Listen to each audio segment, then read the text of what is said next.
દાદીનું ખૂબ સરસ એવું ઘર છે, જોયું તમે, તમને બતાવું છું મેં. સરસ એવું ઘર છે દાદીનું.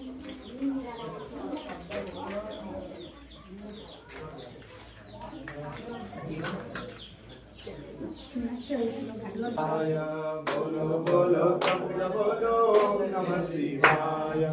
જોડ જનામે ગંગાધારે જોડ સેવા કરી છે અને આવી કરતા રહેજો અને થેન્ક યુ.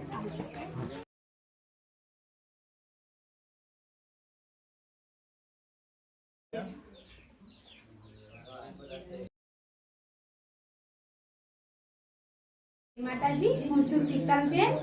આજે અમે જે દાદીનું ઘર બનાવ્યું છે અડગામ રોજા સામર રિયામાં, તો આપ સૌને મારી શુભકામના કે તેઓ તમારા સૌનો સાથ સહકારથી આજે આ દાદીનું ઘર બની ગયું છે. તો દાદીને એટલી બધી ખુશી છે કે જેનો પાર નથી, કારણ કે આજે અમને ઘરમાં રહેવા માટે ઘર મળી ગયું છે. તો આપ સૌ આવી જ રીતે સૌની મદદ કરો અને કોઈ પણ એવા નિરાધાર વ્યક્તિ હોય તેની મદદ કરો તો ભગવાન ખૂબ રાજી થશે. જેવી રીતે આજે દાદી રાજી થયા. દાદી, તમને ઘર મળી ગયું તો કેવું લાગણી થાય છે?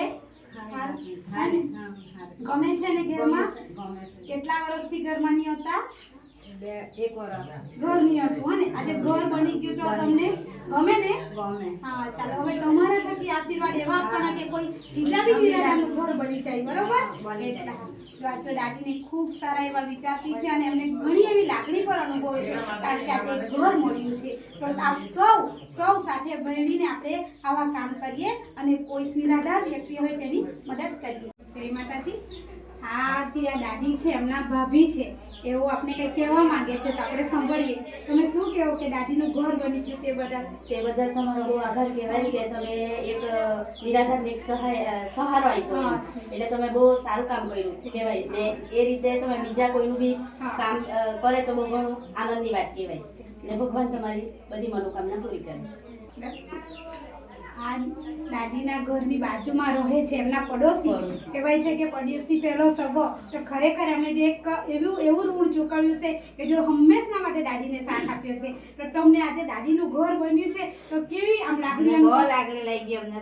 તમે બનાવી આપ્યું એ હારી તરહ હે સુખેથી રહે. ઓ હારું કે ભાઈ આપના વખતે વિચાર અને સુખથી રોટલો ખાય અમને એટલું ભાવશે.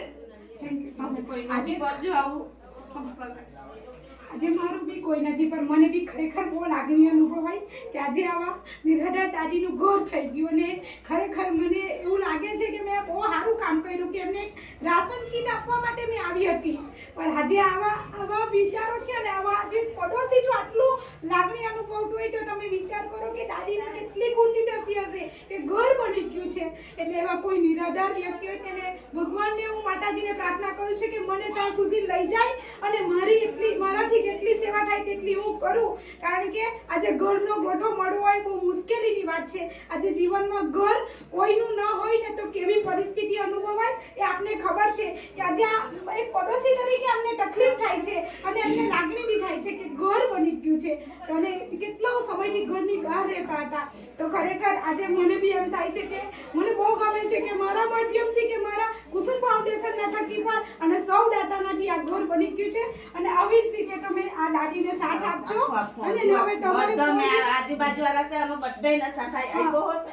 હજુ મેં આપું બી એમ એને આપદા કે તકલીફ નહીં કરવા દે. હા, નહીં હવે જરાક બી નહીં રડવાને. કોઈ બી તકલીફ હોય તો મને પ્રજ્ઞેશભાઈ પર ફોન કરવાનો અને હું તને જરૂર મળવા આવીશ. ને તમે ખરેખર બહુ સારા તમે બધા. ને આજે આવા માણસો બહુ સારા છે તો જે હારી તરે નહીં થાકી છે. આજે આવા જીવનમાં માણસો મળવા બહુ મુશ્કેલ છે. સાચું કહું છું કે આવા વ્યક્તિઓ જો જીવનમાં મળી જાય ને તો આપણું જીવન સાર્થક થઈ જાય. માતાજીને એવી પ્રાર્થના કે સારું એવું જીવન જીવે અને જીવનમાં કોઈ તકલીફ ન પડે, ન દવાખાને જવું પડે કે ન કશે જવું પડે. એવી માતાજી તમે દાદીને આશીર્વાદ આપજો. જય માતાજી. ચાલો આવજો બધા. હને જય માતાજી. પાછા કોઈ બી કામ હોય તો ફોન કરજો અને આવજો. બધા ખુશ છે ને? ચાલો હા કે આવજો બધા આવજો. ચાલો બાય બાય. ચાલો બાય બાય.